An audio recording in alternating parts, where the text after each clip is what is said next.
안녕하세요. 이제 갓 돌이 지난 어린 아기를 키우고 있는 30대 여성입니다. 저는 어릴 때 부모님이 사고로 돌아가셔서 시골에 계신 할머니의 손에서 자라게 되었어요. 그래도 할머니가 저를 금이야 오기야 키워주셔서 부모님의 그늘 없이 자존감 높은 사람으로 성장할 수 있었고, 그 덕인지 좋은 회사에 취직해서 돈도 또래보다 조금 더 많이 벌 수 있었습니다. 그러다가 원수 같은 전 남편을 만났고 연애하던 중 뜻하지 않게 혼전 임신이 되었어요. 그래서 어쩔 수 없이 결혼을 서두르게 되었고, 이로 인해 큰 고비를 맞게 되었습니다. 사실 시댁에서는 시골 출신의 부모님도 없이 할머니 손에서 자랐다는 사실을 알고 저를 탐탁지 않게 생각하셨어요. 그러나 이미 제 뱃속에 아기가 있으니 어쩔 수 없이 결혼을 허락하셨죠. 그렇게 우리는 결혼식을 하게 되었고 신혼여행을 떠나려는데, 결혼식 내내 훌쩍이던 시어머니는 남편의 손을 잡고 대성통곡을 했어요. 아이고, 우리 호준이 안타까워서 어쩐다니. 사위 사랑은 장모라던데 우리 아들은 고아랑 결혼해서 장모 사랑도 못 받겠구나. 게다가 너보다 나이가 3살이나 많기까지. 다른 집 아들들은 다들 어리고 예쁜 여자한테 장가가던데 너는 이게 뭐니? 내가 속상해서 원. 엄마, 너무 속상해하지 마.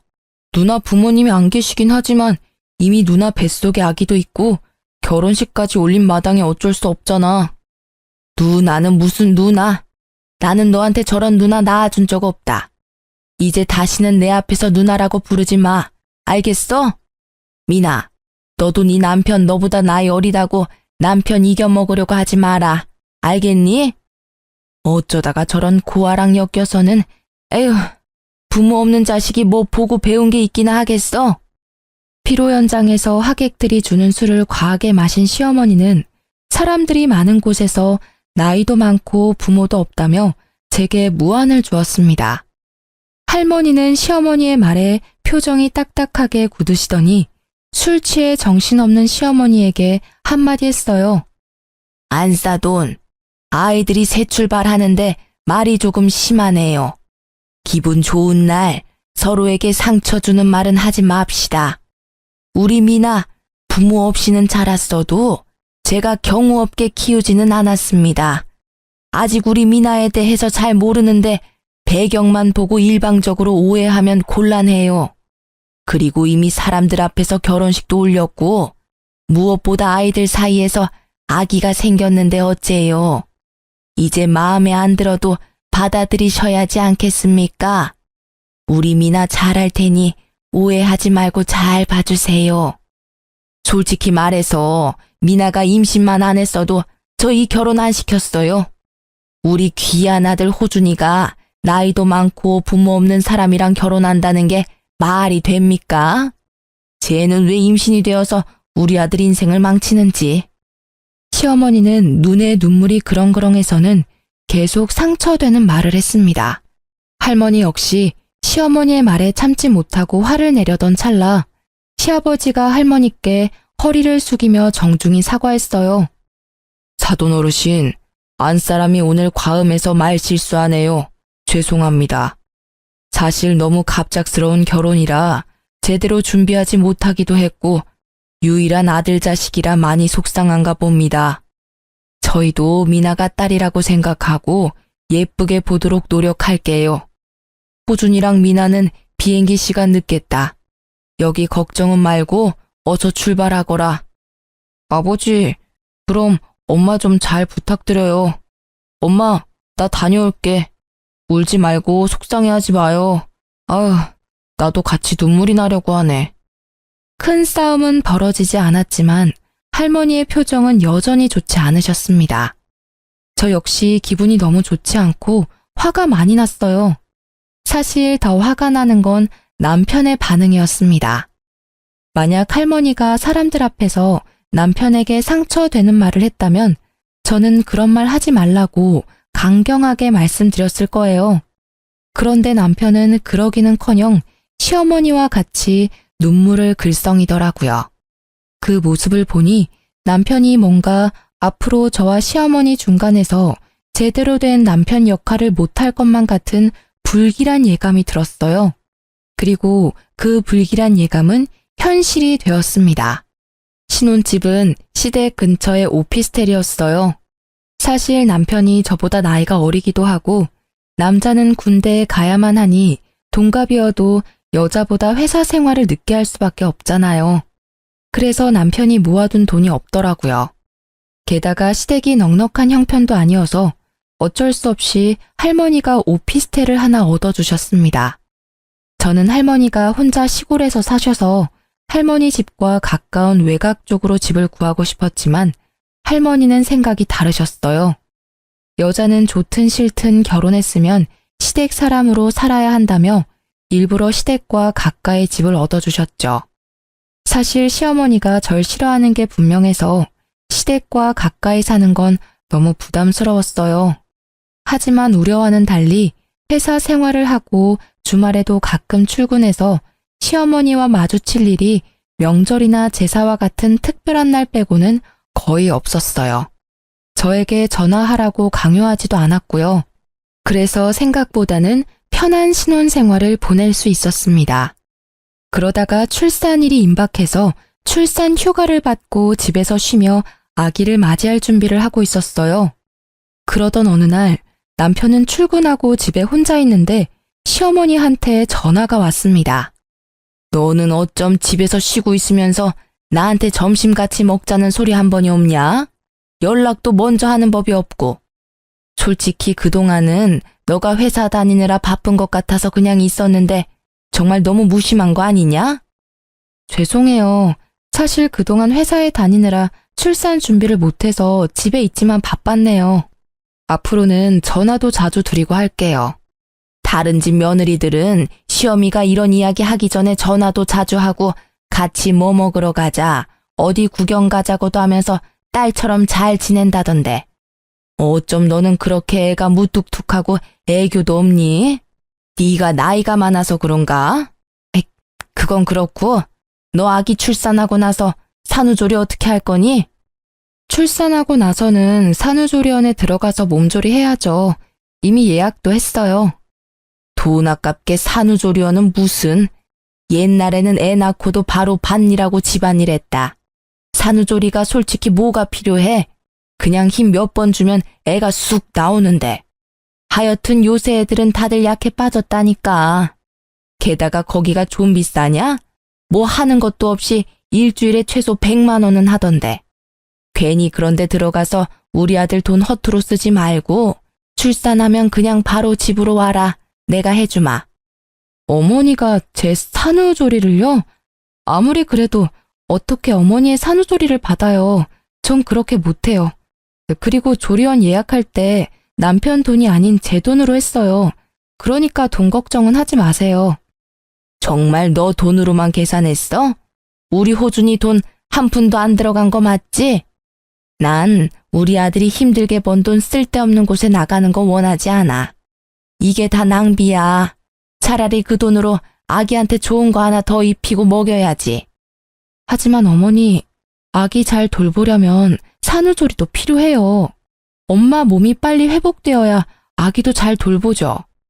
아, 글쎄 옛날에는 그딴 거 없이도 다들 아기 셋넷 잘 낳고 했다니까. 요즘 젊은 것들은 아기 꼴랑 하나 낳았다고 아주 공주 대접 받으려고 한다니까. 넌 그러면 내가 가만 안 둘 테니까 그런 줄 알아. 시어머니는 본인이 하고 싶은 말만 하시고는 전화를 끊어버리셨습니다. 시어머니가 왜 이렇게까지 화를 내는지 이해하지 못했어요. 남편 돈으로 산후조리원을 예약한 것도 아니고 제가 번 돈으로 하겠다는데 뭐가 문제입니까? 그냥 괜히 그러시는 것으로 생각하고 저는 아기를 만날 준비에 들떠 있었어요. 그렇게 일주일 정도가 지났을까요? 집에 있는데 엄청난 진통이 오기 시작했고 자연분만으로 아기를 낳으려다가 실패하고 응급수술로 아기를 낳게 되었습니다. 이때도 시어머니는 나이가 많아서 수술하게 되었다는 등의 독설을 하셨고 남편은 저와 시어머니 사이에서 이러지도 저러지도 못하고 바보같이 있었어요. 어쨌든 힘들게 태어난 아들은 별 문제 없이 건강했고 예정대로 제 돈으로 예약한 산후조리원에 2주일 동안 있게 되었습니다. 2주일 후 산후조리원에서 나와 신혼집에 갔는데 시어머니가 계셨어요. 저는 시어머니가 손주를 보고 싶은 마음에 오셨다고 생각했습니다. 그런데 아무리 시간이 흘러도 시어머니는 집으로 가시지 않아서 너무 불편했어요. 어머니, 그런데 집에는 언제 가실 거예요? 이제 곧 저녁 시간도 되어 가는데 아버님 식사 준비도 하셔야 하는 거 아니에요? 어머, 얘 봐라. 방에 있는 집 못 봤니? 나 오늘 집에 안 갈 거야. 여기서 한 달 정도는 머무를 거다. 네? 그게 무슨 말씀이세요? 저는 전혀 못 들었는데요. 너가 육아하느라 정신없다는 핑계로 우리 아들 굶길까봐 당분간 여기서 우리 아들 밥 챙겨줄 거다. 그리고 우리 아들은 매운 음식 좋아하는데 나 없으면 모유 수유하는 너 눈치 보여서 매운 음식도 못 먹을 거 아니야. 너는 네 자식 밥 주듯이 나도 내 자식 밥 챙겨줘야 하지 않겠니? 시어머니의 말씀에 너무 기가 막혔습니다. 그런데 더 기가 막힌 것은 이어지는 남편의 말이었습니다. 맞아. 나는 미역국도 싫어하고 밍밍한 음식은 더 못 먹어. 솔직히 여보랑 같이 산후조리원에 있으면서 거기 음식 간이 하나도 안 돼서 정말 뭐 먹은 것 같지도 않았다고. 그래서 내가 엄마한테 부탁한 거야. 그래도 되지? 뭐? 솔직히 우리 집이 넓은 것도 아니고 방 하나 거실 하나 있는데 어떻게 어머니랑 같이 있어. 게다가 신생아도 있는데. 그리고 전 그렇게 매운 음식이 먹고 싶으면 마트에서 밀키트 같은 거 사다가 먹으면 되잖아. 여보, 밀키트도 하루 이틀이지 어떻게 매일 사 먹냐? 당분간은 여보가 내 음식도 못 해줄 텐데. 그리고 우리 엄마가 괜히 여기 있겠다고 하시는 거겠어? 여기에 있으면서 내 음식만 챙기겠냐고. 당연히 여보 음식도 챙겨주실 거고 틈틈이 준석이도 봐주시겠지. 안 그래요, 엄마? 당연하지. 내가 있어서 너도 더 편할걸? 나중에 나 가고 나서 힘들다고 징징대지 말고 그냥 고맙습니다 하려무나. 어머니, 그럼 당장 오늘 밤에는 어디서 주무실 거예요? 나는 허리가 안 좋아서 무조건 침대에서 자야 해. 그리고 우리 아들도 내일 출근해야 해서 푹 자야 하니 당연히 방에서 자야 하고. 너는 새벽에 준석이 수유하고 기저귀도 갈아줘야 하니까 거실에서 자면 되겠다. 그치?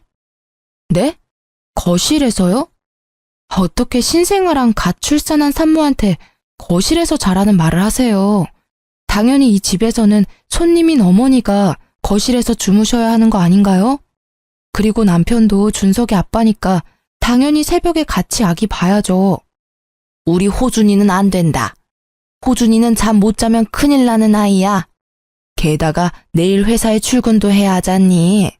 너는 어차피 내일 집에서 쉬니까 너 혼자 새벽에 준석이 보렴. 시어머니는 가면 갈수록 도무지 이해하지 못할 말만 했습니다. 이 와중에 남편은 아무 말도 하지 않고 조용히 시어머니의 말에 고개를 끄덕이고 있었고 그런 모습을 보니 너무 화가 났어요. 야, 이호준, 너 내 남편 아니야? 우리 준석이 아빠 아니냐고. 넌 어머니의 말씀이 이해가 가? 이제 갓 태어난 신생아와 산모는 거실 바닥에서 자고 아빠인 너는 어머니랑 큰 방에서 자라는 이 말이 맞다고 생각해? 솔직히 우리 엄마 말이 틀릴 건 또 뭐야. 너는 내일도 집에 있지만 나는 회사에 가서 일해야 해서 푹 잠을 자야 해. 난 솔직히 너가 이렇게까지 화를 내는 이유를 모르겠는데. 남편은 화를 내는 이유를 전혀 모르는 눈치였습니다. 정말 말을 하면 할수록 저만 나쁘고 이상하고 예민한 사람이 되는 것 같았죠. 됐다 됐어. 더럽고 치사해서 내가 나가고 말지. 난 솔직히 네가 우리 호준이보다 나이가 많으니까 생각도 깊을 줄 알았어. 그런데 이건 뭐 나이만 많지 생각도 없고 어른 공경하는 것도 없고. 너는 늙은 나랑 한 집에 같이 있기 싫다는 거지? 내가 나가마. 대신 박민아 너 나중에 힘들다고 육아 따위는 바라지도 말아라. 죽이 되든 밥이 되든 네가 알아서 네 힘으로 준석이 키워. 알겠어? 마음에 하나도 안 들어. 나 간다. 엄마, 이렇게 가시면 어떡해. 내가 마음이 불편하잖아. 그러게 넌 왜 그딴 말을 해서 우리 엄마 속상하게 만들어? 우리 엄마가 너 도와준다잖아. 그런데 꼭 그딴 식으로 비꼬아서 말을 들어야 해? 얼른 사과 안 해? 남편은 어서 사과하라고 강요했지만 전혀 그러고 싶지 않았습니다. 결국 아기가 처음 집에 온 날은 이렇게 싸움으로 끝나고 말았네요. 그 뒤로 전쟁 같은 육아가 시작되었습니다.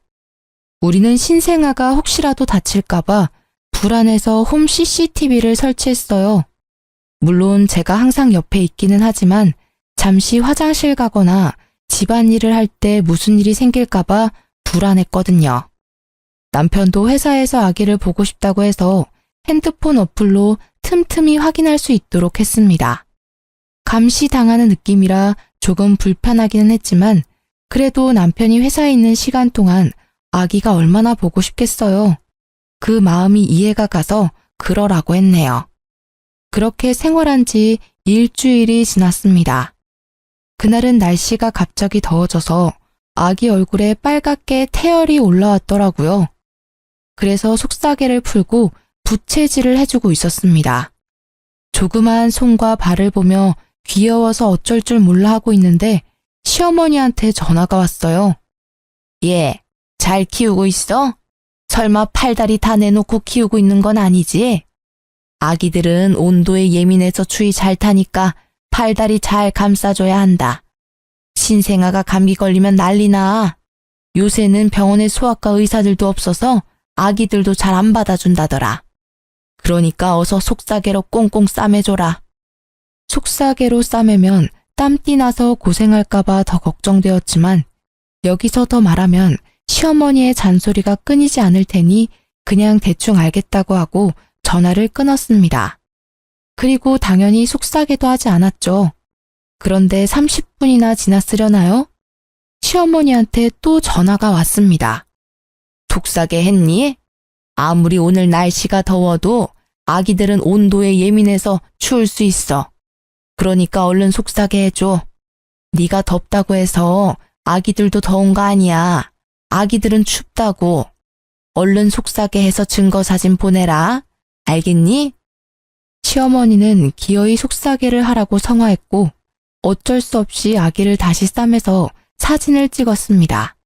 잠시 후 잘 놀던 아기가 칭얼거리기 시작했어요.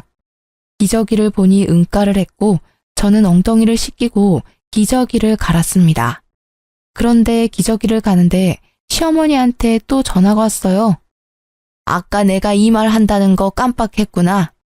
요새 젊은 사람들은 귀찮다고 일회용 기저귀 쓰는데 그거 아주 많이 안 좋아. 통풍이 안 돼서 아기 엉덩이 발진 나고 화학 제품이 가득해서 아기 몸에도 별로 안 좋단다. 그러니까 너는 일회용 기저귀 말고 천 기저귀 써라. 그리고 귀찮다고 세탁기 돌리지 말고 반드시 손빨래 하고. 참, 아기 옷들도 세탁기 돌리면 안 된다. 아기 옷은 예민해서 반드시 다 손빨래 해야 해. 알겠니? 어머니, 요새 일회용 기저귀도 통풍 잘 되게 좋게 나와요. 그리고 저 지금 아직 출산한 지 한 달도 안 됐는데 어떻게 손빨래를 해요? 지금 손목도 아프고 허리 어깨 다 아파서 저 손빨래 못해요. 그래도 네가 엄마인데 이제 아기를 위해서 희생해야지. 그리고 아기 피부에 어른들 화학세제가 얼마나 안 좋은지 아니? 요새는 아기용 세제가 따로 나와요. 아기용 세탁기도 작은 걸로 장만해서 어른 세탁물이랑 같이 돌리지도 않고요. 다들 그렇게 하는걸요? 뭔 그렇게 말이 많아? 다들 그렇게 해도 내가 더 잘 알아. 솔직히 말해서 너가 아기를 잘 볼 수나 있냐? 아기 잘 앉지도 못하면서 뭘 한다고 그리 큰 소리야? 내 말대로 해라. 알겠니? 시어머니는 제게 더 말하고 싶어 했지만 때마침 아기가 배고프다고 울었습니다. 바로 모유를 먹이려 했지만 생각만큼 양껏 나오지 않더라고요. 모유가 나오지 않아서인지 아기가 숨이 넘어가게 울어서 급히 젖병과 분유를 챙겼습니다. 어떤 사람들은 이러면 혼동이 와서 끝까지 모유를 먹인다고 하지만 잘 먹고 잘 크는 게 우선이라는 생각에 바로 젖병에 분유를 탔어요. 아기는 배가 엄청 고팠는지 허겁지겁 분유를 먹기 시작했습니다. 겨우 집에 고요한 평화가 찾아왔는데 시어머니한테 또 전화가 왔어요.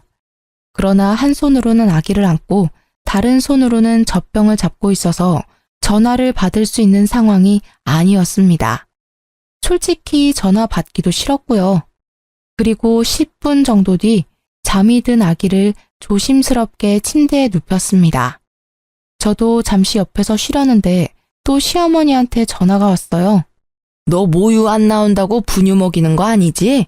사람은 사람 젖을 먹어야지 소젖 먹으면 안 된다. 소젖 먹으면 애가 멍청해져. 성격도 포악해지고 말이야.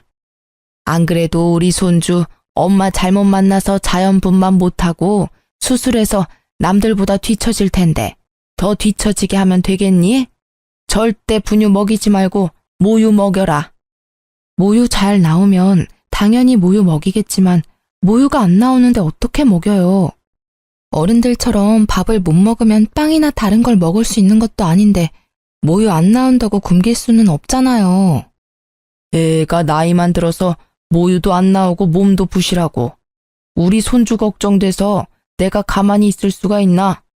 어머니의 손주이기도 하지만 제 아들이기도 해요. 저도 잘 키우려고 노력하고 있으니까 너무 걱정하지 마세요. 네가 뭘 안다고 노력은 아기 잘 안지도 못하면서. 아무튼 이제 모유 먹이도록 해.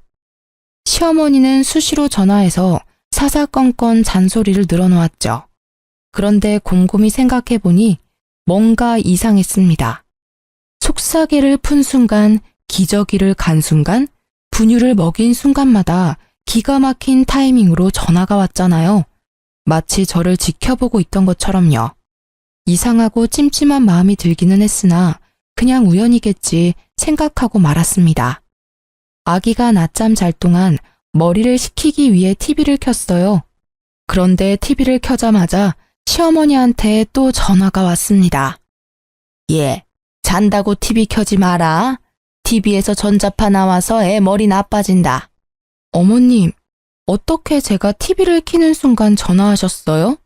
혹시 저 감시하세요? 내가 뭘 너를 본다고 그러니? 아니야. 너가 뭐가 이쁘다고 내가 널 종일 보고 앉았니? 내가 그렇게 할 일 없는 사람인 줄 알아? 그냥 우연인 거겠지. 아무튼 TV 켜지 마. 그렇게 따지면 핸드폰에도 전자파 많이 나와요. TV보다 핸드폰 전자파로 더 머리 나빠질 것 같아서 저 전화 꺼놓을 테니 이제 전화하지 마세요. 저는 바로 핸드폰을 꺼버렸습니다. 그런데 아무리 생각해도 시어머니가 전화하시는 타이밍이 이상했어요. 아무래도 시어머니가 보고 있는 것 같았고 그날 저녁 퇴근한 남편에게 혹시나 하는 마음에 물어봤습니다. 내가 진짜 혹시나 하는 마음으로 물어보는데 혹시 저 카메라 영상을 어머니도 보실 수 있어? 제 말에 남편은 깜짝 놀라는 표정을 지었습니다. 그걸 어떻게 알았어? 이 반응은 뭐야? 그럼 계속 어머니가 내가 이 집에서 뭐 하고 있는지 다 보고 계셨던 거야? 아니, 그걸 어떻게 알았냐고. 아기 속삭에 푸는 순간, 기저귀 가는 순간, 분유 먹이는 순간 시어머니한테 전화 오더라. 이거 하지 말아라, 저거 하라 하면서 사사건건 전화로 잔소리해 대셨어. 와, 정말 소름 끼친다. 어쩜 그래? 엄마가 매일 보고 싶으시다잖아. 그런데 엄마가 집에 매일 온다 그러면 누나가 싫어할 거 아냐. 어차피 나도 보는 중인데 엄마도 같이 보게 해드렸지. 그럼 안 돼? 만약에 우리 할머니가 너 보고 싶다고 너네 회사랑 집에 CCTV 설치하고 계속 보고 있다면 너는 기분 좋겠냐? 어머니한테 당장 어플 지우라고 해야겠다. 나는 그런 감시당하면서는 못 살아. 저는 시어머니한테 전화를 걸었고 남편은 왜 굳이 그렇게까지 해야 하냐며 제 전화를 빼앗으려 했습니다. 그러나 마치 기다렸다는 듯이 바로 받더라고요. 어머니, 그동안 CCTV로 저랑 아기 다 지켜보고 계셨죠? 지금 저와 남편이 싸우는 모습도 다 보고 계셨겠네요. 전 그렇게 감시당하는 기분으로 못 삽니다. 당장 그 어플 삭제하세요. 네가 뭔데 내 핸드폰 어플을 지워라 말아야. 그래, 내가 그동안 너 집에 있는 동안 몰래 보긴 봤다. 그런데 내가 뭐 보고 싶어서 본 줄 알아? 너 신생아 처음 본다며? 아기를 제대로 안지도 못하는 네가 혹시 준석이 다치게 할까봐 걱정되고 불안해서 내가 봤다. 혹시라도 잘못되면 당장 달려가려고. 나는 앞으로도 이걸로 너 계속 볼 거다. 우리 손주 잘 키우는지 계속 감시할 거라고. 아무리 윗사람이어도 저를 그동안 그렇게 몰래 훔쳐봤으면 먼저 미안하다는 사과부터 해야 하는 거 아닌가요? 그러나 오히려 적반하장으로 저에게 화를 내셨습니다. 저 역시 가만히 있을 수 없었죠. 어머니, 이렇게 몰래 훔쳐보는 것도 불법이에요. 만약에 저희 할머니가 남편 보고 싶다고 이 집에 몰래 CCTV 설치해서 보면 어머니 기분 좋으시겠어요? 나이만 처먹었지 할머니 손에서 자란 네가 아기를 어떻게 키우니? 보나마나 그 깡촌에서 막 키웠을 텐데. 게다가 부모가 있던 것도 아니고. 이렇게 나이 많은 어른한테 말을 막 하는 거 보면 심성도 고약한데 네가 손주한테 무슨 해코지를 할지 어떻게 알아? 난 너 못 믿는다. 네가 부모 있는 집에서 바르게 잘 자랐으면 나도 이렇게 시간 낭비해가며 오지랖 안 부려. 아무리 그래도 전 매 순간을 감시당하며 살 수는 없겠네요. 어플 삭제 안 하시면 저 이 집에서 못 삽니다. 뭐 그럼 네가 이혼이라도 하겠다는 거냐? 그럼요. 못할 것도 없죠. 계속 이런 식으로 나오시면 저 이혼하겠습니다. 그리 아세요. 전화 끊습니다. 남편은 이 타이밍에도 제가 화난 이유를 전혀 알지 못했습니다. 우리 엄마가 혹시라도 준석이가 아프거나 하면 바로 달려와서 너 도와주려고 그러는 건데 너무하는 거 아니야? 어쩜 이렇게 우리 엄마의 마음을 몰라? 네 생각만 해. 너같이 시어머니를 우습게 하는 사람은 아마 세상 천지에 없을 거다. 참나. 그럼 나도 할머니한테 CCTV 보게 해도 되는 거지? 우리 할머니도 준석이 보고 싶으실 텐데 그렇게 하자. 아주 그냥 우리 이 집에서 밥 먹고 자고 쉬는 매 순간 다 할머니며 시댁에 다 공유하자. 그럼 됐냐? 어? 서로를 이해하지 못하며 계속 싸웠고 언성은 점점 높아져만 갔어요. 한창 싸우고 있는데 시어머니가 또 전화했습니다. 그만 싸워. 그래, 내가 네 뜻대로 어플 지웠다. 그러니까 우리 아들 그만 잡으라고. 제가 어떻게 믿어요? 솔직히 지웠다고 말하고 안 지우면 되는 것 아닌가요? 지금이라도 가서 내가 어플 삭제한 거 보여주랴? 지금 가? 아니요. 어머니께서 지우셨다니 뭐 믿어야죠. 만약에라도 저 몰래 계속 보고 계시면 저 준석이 데리고 바로 이혼하겠습니다. 일단 어플을 삭제시켰지만 그 뒤로도 시어머니와 남편에 대한 불신과 미움이 가득 남아 있었습니다. 하지만 시아버지와는 사이가 좋았어요. 시아버지는 항상 제게 아들을 낳아줘서 고맙다고 표현해 주시는 유일한 분이세요. 사실 시아버지는 상가에서 경비 일을 하고 계셨지만 벌이가 좋은 편은 아니었어요. 두 분이 사치스러운 생활을 하시지 않았지만 요새 같은 고물가 시대에 경비 일로는 먹고 살기가 쉽지 않더라고요. 그래서 결혼 후 시댁에 100만 원씩 용돈을 보내드리기로 했었습니다. 처음에는 크게 무리되지 않았으나 아기가 태어나니 의외로 돈 나갈 곳이 많았어요. 게다가 출산 휴가로 제 월급이 사라져서 남편 월급만으로 생활하기가 빠듯했습니다. 그래서 한 푼이라도 아끼고자 시댁에 용돈 주는 걸 줄이자고 말했어요. 여보, 우리 시댁에 용돈 줄여야 할 것 같아. 휴직 중이기는 하지만 지금 내 월급이 많이 줄어서 생활비가 반으로 줄었고 준석이 앞으로 나가는 돈도 많아서 매달 100만 원은 너무 무리야. 아, 뭐? 어떻게 그런 소리를 해? 야, 원래 자식은 결혼하면 부모님한테 효도해야 하는 거야. 너무한 거 아니야? 남편은 불같이 화를 내더군요. 용돈을 아예 없애겠다는 것도 아니고 형편에 맞게 줄이자는 게 이렇게까지 화를 낼 일인가 싶었습니다. 내가 언제 용돈 안 드리겠대? 그냥 줄이자고. 아니, 그러면 아예 우리 할머니한테도 똑같이 100만 원 보내. 솔직히 그동안 시댁은 형편 어려워서 매번 용돈 보냈는데 우리 할머니한테는 한 번도 용돈 보낸 적 없잖아. 뭐라는 거야? 할머니는 농사로 계속 돈을 버시고 계시잖아. 그리고 시골에서 혼자 사시고 직접 농사 지으시는 데다가 집도 할머니 집이라서 월세나 관리비도 안 들 텐데 돈 들어갈 곳이 어딨어? 반대로 우리 집은 아버지만 일하시니 얼마나 힘들겠냐? 넌 우리 집은 생각 안 하냐? 사실 시댁은 시아버지만 일하시고 시어머니는 평생을 전업주부로 사셨습니다. 시어머니가 몸이 특별히 불편하거나 하신 것은 아니고 그냥 집에서 쉬는 걸 좋아하세요. 그런다고 집안일을 엄청 잘하시는 것도 아니고요. 그냥 배짱이 같은 성격을 가지신 분입니다. 그렇게 힘드시면 이제 어머니도 마트 같은 곳에서 아르바이트라도 하셔야 하는 거 아니야? 어머니가 어디 많이 아프신 것도 아니고 건강하시잖아. 오히려 적당히 일하면 사람이 더 활력이 넘치고 건강에 더 좋을 수도 있다고. 뭐?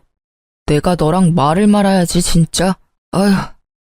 남편은 집 밖으로 나가버렸고 저는 이해가 가지 않았어요. 고혈압, 당뇨와 같은 성인병 하나 없으시고 아주 건강한 시어머니한테 아르바이트 하라는 게 그렇게 잘못된 일인가요? 물론 경제적으로 부유하면 아르바이트는 안 해도 되겠지만 사실 그것도 아니잖아요.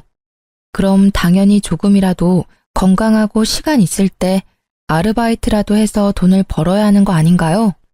그러나 남편은 시어머니가 밖에서 일한다는 것 자체를 용납하지 못했습니다. 남편은 그렇게 화를 내며 나가고 저는 그러든 말든 큰 방에서 아이를 재우려는데 현관문 여는 소리가 들리더라고요. 당연히 남편이 다시 들어온 것으로 생각하고 마저 재우고 있었습니다. 그런데 집에는 남편만 들어온 게 아니었어요. 시아버지와 시어머니도 함께 있었습니다. 부모님을 사랑하는 마음이 바다같이 넘치던 남편은 제가 한 말을 고스란히 이르러 시댁에 쫓아간 거죠.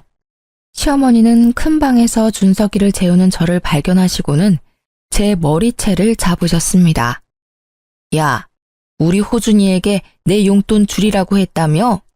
네가 감히 어떻게 그런 말을 해? 네가 뭔데? 갑자기 달려드는 시어머니 때문에 저는 아기를 놓칠 뻔했습니다. 놀란 아기가 자지러지게 울고 저는 시어머니한테 참지 못할 정도로 화가 났어요.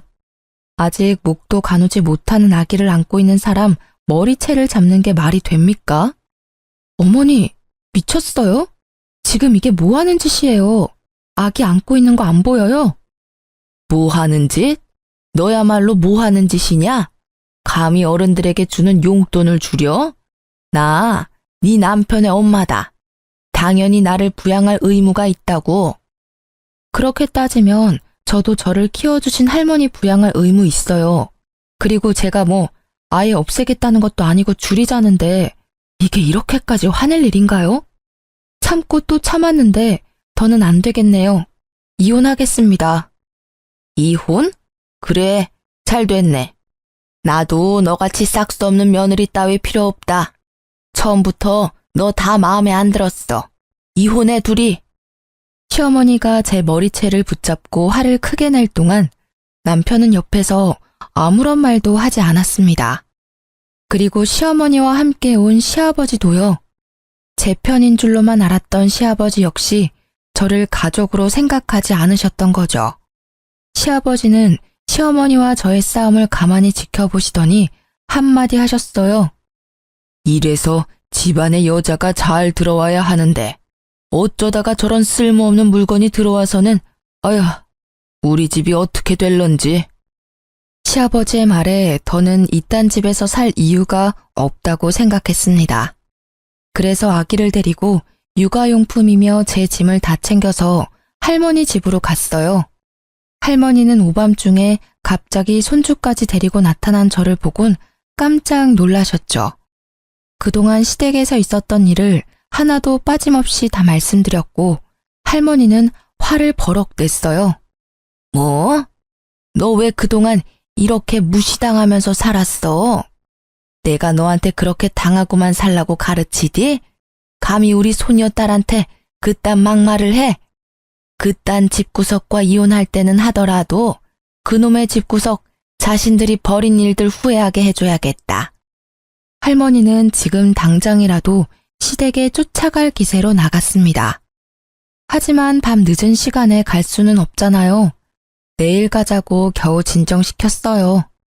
다음날 할머니는 새벽 5시부터 저를 깨우셔서는 옆집 할머니 집에 아기를 맡겨두고 신혼집으로 찾아갔습니다.